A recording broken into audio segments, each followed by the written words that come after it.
80% lang po. So ilan na lang? 8 8 tons na lang kapag naka-choker na siya.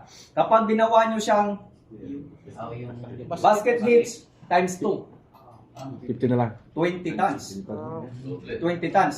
Pero tandaan nyo po isipin nyo na lang na ito kasing haba ng kabila.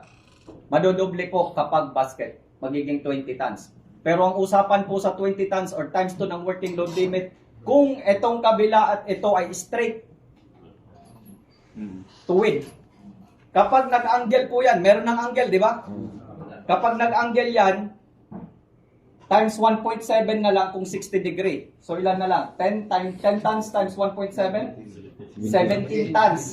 17 tons. At kapag yung angle nyo naging 45 degree, times 1.4, so 14 tons. At kapag nag 30 degree, lumiit pa yung angle nyo, dito sa basket, times 1 na lang. Balik sa 10 tons. Okay po. So, since nagmamadali kayo, kung meron kayong tanong, itanong nyo.